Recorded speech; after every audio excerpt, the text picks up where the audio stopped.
Hello बच्चों, last class में हमने मोनेरा किंगडम को कंप्लीट कर लिया है ना।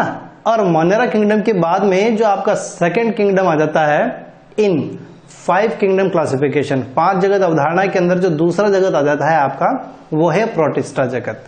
तो प्रोटिस्टा जगत को डिटेल से स्टडी करने से पहले हम उसके कुछ बेसिक फीचर या उसके कुछ स्टेटमेंट्स को स्टडी कर लेते हैं, फिर उसके सारे जो एलिमेंट्स हैं उनको हम डिटेल से स्टडी करेंगे।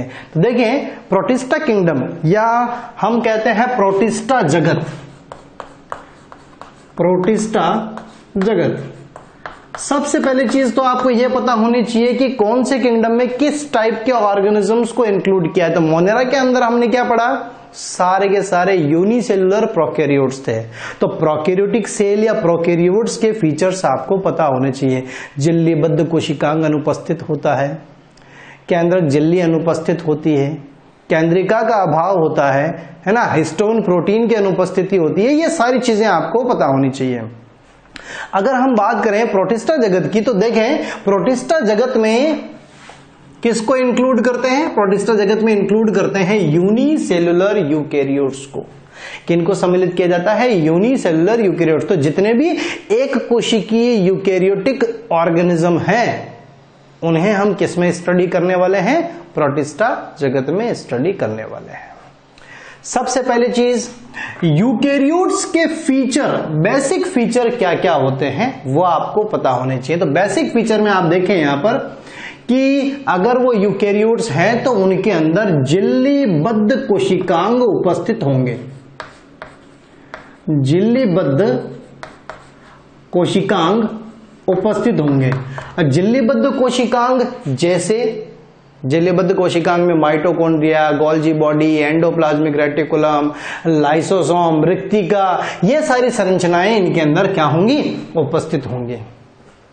दूसरी बात यहां पर आती है कि इनमें न्यूक्लियर मेम्ब्रेन प्रेजेंट होंगी, न्यूक्लियर मेम्ब्रेन प्रेजेंट होंगी। और तीसरा पॉइंट आपको यहां पर ध्यान में रखना है, इनके अंदर न्यूक्लियोलस भी क्या होगा? उपस्थित होगा। और भी बहुत सारे फीचर हैं, लेकिन एक कॉमन पॉइंट्स की बात करें तो यूकैरियोट्स में आपको ये 3 चीजें इनिशियली ध्यान में रखनी है, ठीक है ना, कि झिल्लीबद्ध कोशिकांग उपस्थित होंगे, केंद्रक झिल्ली यहां पर उपस्थित होगी, जबकि प्रोकैरियोट्स में केंद्रक झिल्ली का अभाव होता है ना। और न्यूक्लियोलस यानी केंद्रिका भी यहां पर क्या होने वाली है? उपस्थित रहने वाली है। अब देखें कि एक छोटा सा स्टेटमेंट, एक छोटा सा इंपॉर्टेंट पॉइंट है प्रोटिस्टा के बारे में। प्रोटिस्टा जगत के अंतर्गत जितने भी जीवों को सम्मिलित किया जाता है वो सारे के सारे लिंक रखते हैं कहीं ना कहीं पादप या फिर जंतु जगत से। इसलिए हम कह सकते हैं कि प्रोटिस्टा किंगडम की जो बाउंड्री है वो वेल डिफाइंड नहीं है। प्रोटिस्टा जगत की सीमाएं निर्धारित नहीं है। ये एनसीईआरटी का पॉइंट है, एनसीईआरटी का स्टेटमेंट है बेटा, ध्यान में रख लेना। Boundaries are not well defined. Protista जगत की सीमाएं निर्धारित नहीं है। क्यों? ना तो इसमें किसी विशिष्ट तरीके के पादपों को, ना इसमें किसी विशिष्ट प्रकार के जंतुओं को, ना इसमें किसी विशिष्ट प्रकार के कवक को सम्मिलित किया, बल्कि सबका मिक्सचर है। कोई ऑर्गेनिज्म प्लांट किंगडम के अंदर उसके जो बेसिक फीचर्स हैं उसके अकॉर्डिंग अगर एडजस्ट नहीं हो रहा था, उसको वहां से उठाया प्रोटिस्टा में पटक दिया। कोई एनिमल किंगडम के अंदर ऑर्गेनिज्म जो है वो उनके बेसिक फीचर्स के बेस पर वहां सेटअप नहीं हो रहा था उनको उठाया, उनको प्रोटिस्टा में डाल दिया। कहीं फंजाई के अंदर कोई सेट नहीं हो रहा, उसको उठाया वहां से प्रोटिस्टा में डाल दिया, है ना। तो यानी आप कह सकते हैं एक प्रकार से कि जो प्लांटी किंगडम में, जो एनिमेलिया किंगडम में और जो फंजाई किंगडम के अंदर अपने आप को एस्टैब्लिश नहीं कर पाया फीचर्स के बेस पर, उसको किस में इंक्लूड कर दिया गया? प्रोटिस्टा में इंक्लूड कर दिया गया। तो ये पॉइंट आपको यहां पर ध्यान में रखना है। और इसी के बेस पर हम कहते हैं यहां पर कि प्रोटिस्टा जगत की सीमाएं निर्धारित नहीं है। एक छोटा सा पॉइंट और दिया हुआ है एनसीईआरटी में कि अगर एक जैव वैज्ञानिक के तौर पर अगर हम देखें तो यहां पर 2 पॉइंट ऑफ व्यू आपको मिलते हैं, 2 नजरिए मिलते हैं अलग अलग। कि अगर बात की जाए फोटोसिंथेटिक प्रोटिस्ट की, किसकी बात की जाए? फोटोसिंथेटिक प्रोटिस्ट की। तो एक बायोलॉजिस्ट के नाते आप देखें तो वो किस में आ जाते हैं? वो प्रोटिस्टा के अंदर आ जाते हैं। लेकिन अगर एक बॉटनिस्ट के नाते आप देखें, क्योंकि ये जो फोटोसिंथेटिक फीचर है, ये फोटोसिंथेटिक फीचर किसका होता है? प्लांट्स का होता है। तो आप उसे किस में रखेंगे? प्लांट के अंदर रखेंगे। तो अगर एक फोटोसिंथेटिक प्रोटिस्ट की बात की जाए तो फोटोसिंथेटिक प्रोटिस्ट जो है उसे प्रोटिस्टा के साथ साथ किसी एक अन्य वैज्ञानिक के नजरिए से उसे किसमें रखा जा सकता है? उसे प्लांट्स के अंदर भी इंक्लूड किया जा सकता है, अगर उसमें फोटोसिंथेटिक पिगमेंट प्रेजेंट है, अगर उसमें फोटोसिंथेसिस यानी प्रकाश संश्लेषण जैसी प्रक्रियाएं संपन्न होती हैं, तब की बात। अब देखें उसके बाद में कि जितने भी प्रोटिस्ट हैं वो प्राथमिक रूप से जलीय होते हैं।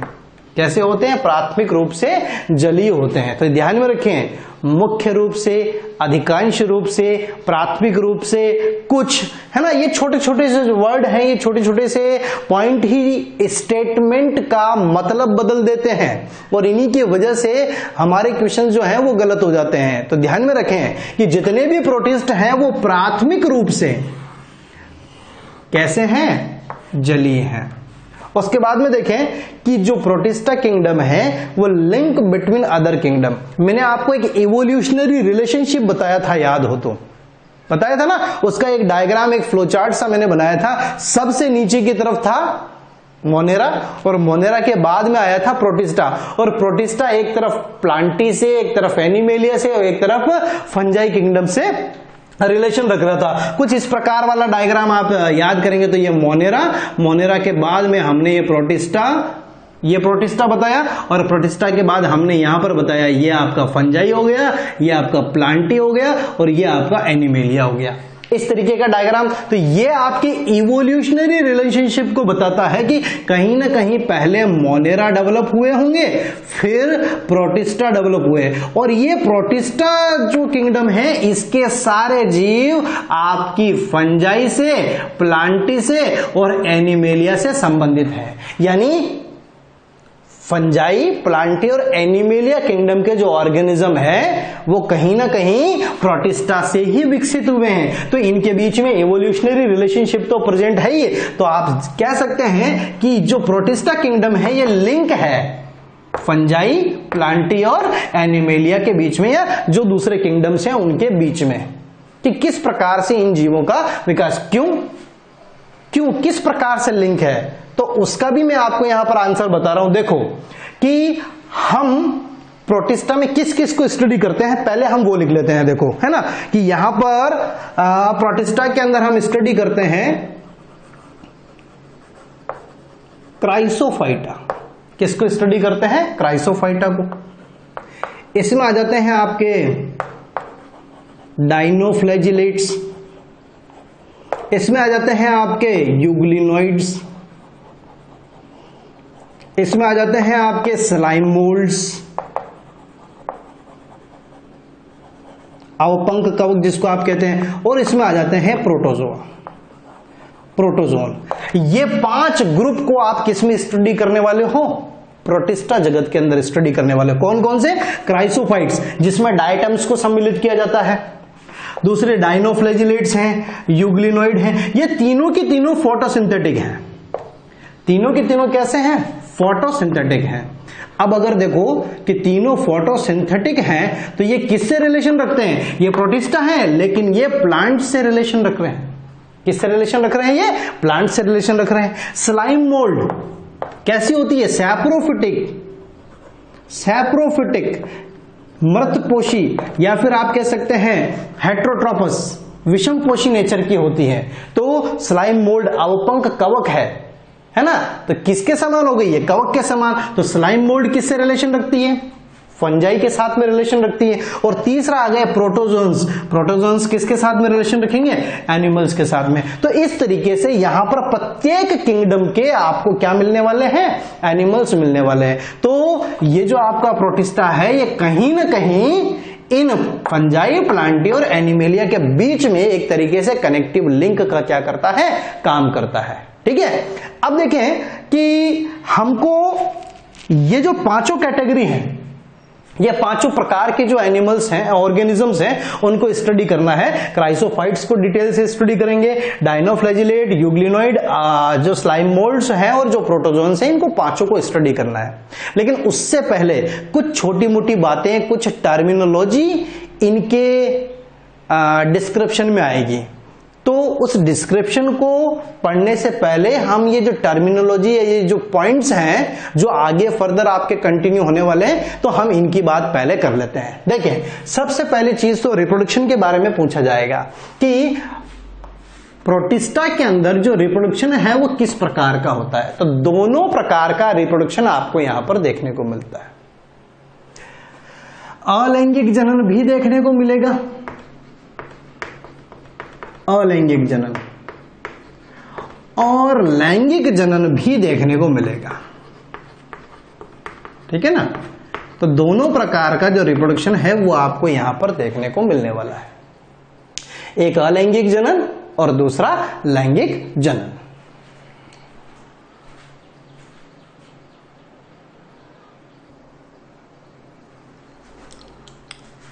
अब पहले बात कर लेते हैं हम बाइनरी फिजन की। बाइनरी फिजन को आप अच्छी तरीके से जानते हैं, हमने मोनेरा किंगडम के अंदर भी इसको स्टडी किया है, द्विविभाजन।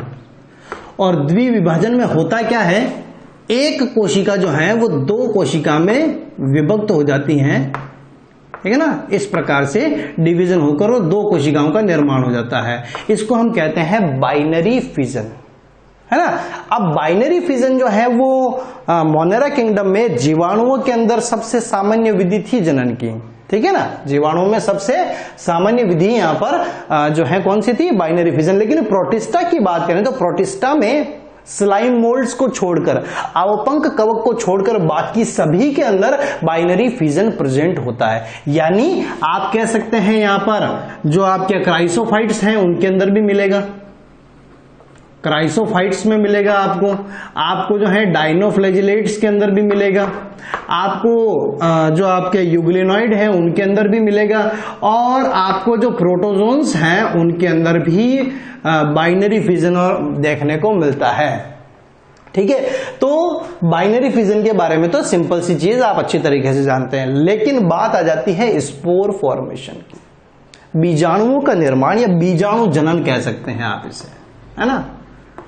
बीजाणु जनन या बीजाणु निर्माण कैसे, तो देखें कि कुछ जो प्रोटिस्ट हैं उनके अंदर एक बीजाणु धानी उपस्थित होती है, स्पोरेंजिया। जैसे ये रही आपकी स्पोरेंजिया, और इस स्पोरेंजिया में बहुत सारे स्पोर्स उपस्थित होते हैं, बीजाणु पाए जाते हैं, ठीक है ना। ये है आपकी स्पोरेंजिया, और स्पोरेंजिया में क्या उपस्थित है, बहुत सारे स्पोर्स प्रेजेंट हैं। अब क्या होता है, ये जो स्पोरेंजिया है ये फट जाती है ना। ये स्पोरेंजिया क्या हो जाएगी, फट जाएगी, और यहां से जो स्पोर्स हैं वो बाहर रिलीज हो जाएंगे, और ये स्पोर जो हैं वो जर्मिनेट होकर एक नई इंडिविजुअल सेल की फॉर्म में काम करने लग जाते हैं। न्यू इंडिविजुअल सेल, इंडिविजुअल का मतलब पृथक्कृत लिख सकते हैं आप, नई पृथक्कृत कोशिका के रूप में ये कार्य करने लग जाते हैं। तो स्पोर फॉर्मेशन सिंपल सा यहां पर कि जैसे फंजाई की बात करते हो आप, कवक की बात करते हो, तो कवक में स्पोरेंजिया या फ्रूटिंग बॉडी याद है आपको, फलनकाय, और फलनकाय के अंदर स्पोरेंजिया होते हैं, और स्पोरेंजिया में बहुत सारे स्पोर्स का फॉर्मेशन होता है। तो उसी प्रकार का आपको सिस्टम यहां पर देखने को मिल रहा है कि स्पोरेंजिया है, स्पोरेंजिया में स्पोर्स हैं, इस स्पोरेंजिया के फटने से स्पोर्स रिलीज होंगे, और ये स्पोर्स जर्मिनेट होकर और एक न्यू इंडिविजुअल का या एक नई पृथक्कृत कोशिका का निर्माण करने लगेंगे। तो इस प्रकार का जो एसेक्सुअल रिप्रोडक्शन है, स्पोर फॉर्मेशन, किसमें पाया जाता है, स्लाइम मोल्ड्स के अंदर। तो देखें, स्लाइम मोल्ड्स को छोड़कर बाकी सब में आपको बाइनरी फिजन मिला था, क्राइसोफाइटा, डायनोफ्लैजिलेट, यूग्लिनोइड और प्रोटोजोन, चारों के अंदर आपको बाइनरी फिजन देखने को मिल जाएगा इजी वे में। लेकिन स्पोर फॉर्मेशन स्पेशल मेथड है एसेक्सुअल रिप्रोडक्शन प्रोटिस्टा का। किसमें पाया जाता है? केवल और केवल स्लाइम मोल्ड में अवपंक कवक के अंदर मिलता है। तो आपको इतना सा मैकेनिज्म ध्यान में रखना है।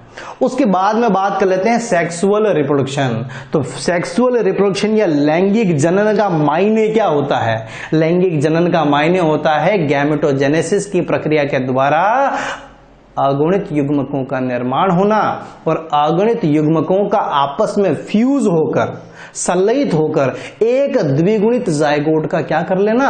निर्माण कर लेना। ठीक है ना। अब देखिए सिंपल सा एक बेसिक मैकेनिज्म, यहां पर 3-4 पॉइंट्स आपको ये ध्यान में रखने हैं। क्या? एक गैमेटोजेनेसिस होता है, दूसरा इसके अंदर मियोसिस के द्वारा हैप्लॉइड गैमेट का फॉर्मेशन होता है, और अगर जनक अगुणित है तो उस दौरान समसूत्री विभाजन के द्वारा अगुणित युग्मकों का निर्माण होगा, और फर्टिलाइजेशन यानी निषेचन या सिनगैमी की प्रक्रिया के द्वारा एक द्विगुणित जायगोट का क्या होने वाला है? निर्माण। ये 3 प्रोसेस जो है यहाँ पर लैंगिक जनन में फंडामेंटल है, जो आपको ध्यान में रखनी है। ठीक है। अब देखें सेक्सुअल रिप्रोडक्शन जो है वो सबसे पहले ऑब्जर्व किस में हुआ था? तो प्रोटिस्टेंट्स में ऑब्जर्व हुआ था। रीजन, हमने तो सेक्सुअल रिप्रोडक्शन मोनेरा के अंदर भी पढ़ा है भाई, पढ़ा है ना। लेकिन मोनेरा में मैंने आपको क्या बताया था? यहां पर प्रिमिटिव टाइप का सेक्सुअल रिप्रोडक्शन होता है, यानी स्टार्टअप हुआ था कॉन्जुगेशन, ट्रांसडक्शन, ट्रांसफॉर्मेशन, है ना। वहां पर हमने ना तो गैमेटोजेनेसिस की बात की, ना फर्टिलाइजेशन की बात की, तो वो एक प्रिमिटिव टाइप था। लेकिन एक्चुअल में जो ओरिजिनली सेक्सुअल रिप्रोडक्शन या एक डेवलप्ड फॉर्म है सेक्सुअल रिप्रोडक्शन की, तो वो सबसे पहले कहां ऑब्जर्व हुई है? वो सबसे पहले प्रोटिस्टा किंगडम में ऑब्जर्व हुई है। ठीक है। तो देखिए एक सिंपल सा बेसिक सा मैंने यहां पर फ्लो चार्ट बनाया है कि गैमेटोजेनेसिस की प्रक्रिया के द्वारा आपको यहां पर अगुणित युग्मक मिलते हैं। एक मेल हो गया, एक फीमेल हो गया, दोनों में फ्यूजन हुआ। इस प्रोसेस को आपने बोला यहां पर सिनगैमी। क्या कहा? सिनगैमी, युग्मक संलयन आप कह सकते हैं। और सिनगैमी के फलस्वरूप आपको यहां पर द्विगुणित युग्मनज का निर्माण हो जाता है, द्विगुणित युग्मनज मिल जाता है आपको। ठीक है।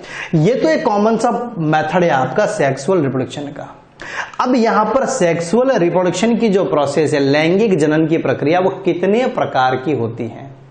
तो ये 3 प्रकार। अब देखिए ये जो 3 प्रकार है ना, ये 3 प्रकार आगे तक चलने वाले हैं, फंजाई में भी बार बार ये आएंगे। तो मैंने इनको यहीं पर, इस टर्मिनोलॉजी को आपको यहीं पर थोड़ा सा अच्छे से समझा दिया है। ठीक है, कि आपको यहां पर जो सिनगैमी है वो 3 प्रकार की मिलती है बेटा। एक मिलती है आइसोगैमी, दूसरी मिलती है एनाइसोगैमी, और तीसरी मिलती है ऊगैमी। हिंदी में कहते हैं इन्हें समयुग्मकी,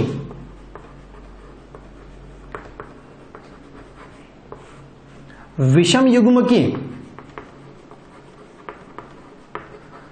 और अंड युग्मकी। ठीक है ना। हिंदी में भी आप ध्यान रखें, इंग्लिश में भी आप ध्यान रखें, दोनों वर्ड जो है आपको ध्यान में रखना है। आइसोगैमी, एनाइसोगैमी और ओगैमी। अगर यूं देखा जाए तो सिंपल से देखो, मैं एक एक लाइन में आपको बता दूं तीनों चीजें। आइसोगैमी, आइसो का मतलब होता है समान प्रकार के, यानी जब आकारिकी रूप से आकृति और आकार में समान प्रकार के युग्मकों का संलयन होता है तो उसे आइसोगैमी कहोगे। एनाइसोगैमी के अंदर क्या होगा? एनाइसोगैमी में भिन्न भिन्न आकार के युग्मक जो हैं वो अगर फ्यूज होते हैं तो उस तरीके के फ्यूजन को, उस तरीके के सिनगैमी को आप क्या कहोगे? एनाइसोगैमी कहोगे। और जब एक फीमेल गैमेट नॉन मोटाइल हो, आकार में बहुत बड़ा हो अपेक्षाकृत नर युग्मक के, तो उस कंडीशन में उस फ्यूजन को आप बोलोगे ओगैमी। ये तो मैंने सिंपल सा रैंडम आपको एक जो है पॉइंट बता दिया जो इनका कॉमन फीचर है, लेकिन यहां पर भी कुछ वेरिएशन या कुछ बिंदु ऐसे हैं जो हमको ध्यान में रखने पड़ते हैं, जो कॉन्सेंट्रेट करने पड़ते हैं, उनकी बात करें। देखें सबसे पहला चीज तो आइसोगैमी जो है वो सिंपलेस्ट फॉर्म है। सिनगैमी का पहला जो प्रकार है आपका आइसोगैमी, वो सबसे सरल प्रकार का लैंगिक जनन आप कह सकते हो। दूसरा आ जाता है कि इसके अंदर जो युग्मक है वो मॉर्फो, आप पूरा लिखेंगे यहां पर, ठीक है ना, मॉर्फोलॉजिकली यानी आकारिकी रूप से। और आकारिकी या मॉर्फोलॉजी का मतलब अगर बाहर से किसी संरचना को देखा जाए तो हम उसकी मॉर्फोलॉजिकल स्टडी बोलते हैं उसको। तो बाहर से देखें तो हमको क्या दिखेगा, शेप और साइज, दो ही चीजें दिखेंगी। तो मॉर्फोलॉजिकली यानी आकृति और आकार में अगर दोनों युग्मक कैसे हैं, समान प्रकार के हैं, सिमिलर हैं, तो आप उसे क्या कहोगे, उस कंडीशन को आइसोगेमी। उनके बीच में जब फ्यूजन होता है तो उसको आप बोलोगे आइसोगेमी। लेकिन इंपॉर्टेंट पॉइंट यह है कि फिजियोलॉजिकली यानी कार्यकीय रूप से, आनुवांशिक रूप से ये जो युग्मक हैं ये समान भी हो सकते हैं, असमान भी हो सकते हैं आइसोगेमी कंडीशन में। ध्यान से समझना कि जनरली मैंने कहा आइसोगेमी में मॉर्फोलॉजिकली सिमिलर हो गया, लेकिन फिजियोलॉजिकली ये सिमिलर भी हो सकते हैं और डिसिमिलर भी हो सकते हैं, फिजिकली और जेनेटिकली, ठीक है ना, समान और असमान प्रकार के हो सकते हैं। और यदि आइसोगेमी कंडीशन है, यदि समयुग्मकीय अवस्था है, लेकिन उसमें आपको यू दे दे कि फिजियोलॉजिकली ये कैसे हैं, डिसिमिलर हैं, फिजियोलॉजिकली ये कैसे हैं, असमान हैं, तो उस कंडीशन में आप उसे क्या कहोगे, उसे आप कहोगे फिजियोलॉजिकल एनाइसोगेमी। नॉर्मली तो क्या है, आइसोगेमी, लेकिन इस कंडीशन को आप क्या बोलोगे, फिजियोलॉजिकल एनाइसोगेमी। समझ में आई बात। नॉर्मल बात तो ये थी, सिंपलेस्ट फॉर्म है, मॉर्फोलॉजिकली सिमिलर है, लेकिन फिजियोलॉजिकली यानी फिजिकली और जेनेटिकली दोनों आ जाते हैं उसमें।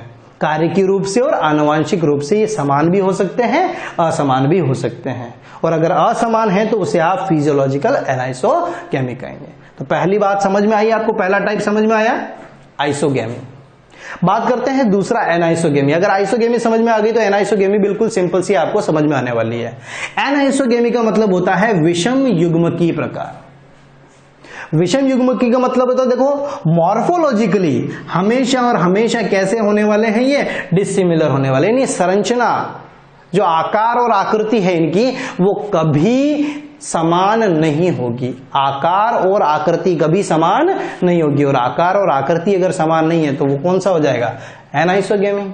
असमयुग्मकीय या विषम युग्मकीय प्रकार आप कह सकते हो। लेकिन देखिए यहां पर भी फिजियोलॉजिकली ये सिमिलर भी हो सकते हैं या डिसिमिलर भी हो सकते हैं। अब ये फिजियोलॉजिकली सिमिलर हो सकते हैं, डिसिमिलर हो सकते हैं, लेकिन ध्यान में रखें मैंने एक पॉइंट लिखा है छोटा सा डिसिमिलर के आगे, मेनली मुख्यतः ये कैसे होते हैं, डिसिमिलर होते हैं, असमान प्रकार के होते हैं फिजियोलॉजिकली।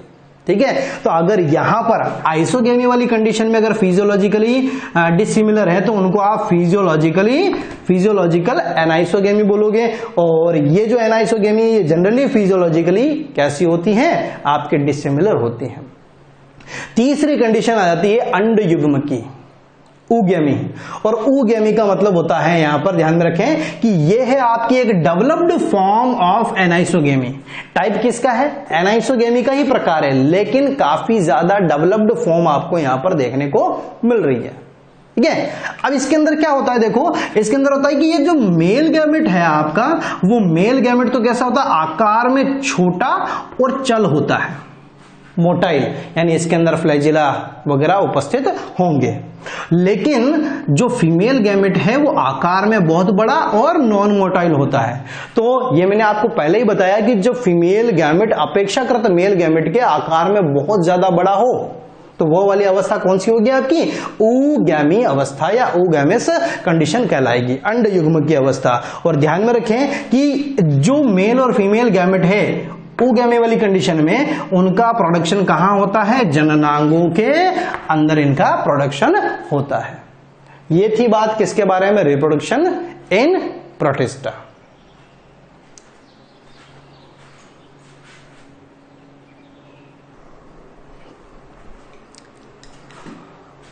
नेक्स्ट हम बात कर लेते हैं यहां पर लाइफ साइकिल की।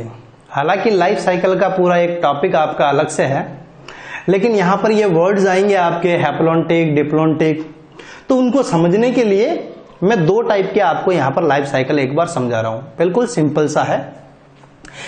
एक होता है हैप्लॉन्टिक और दूसरा डिप्लॉन्टिक।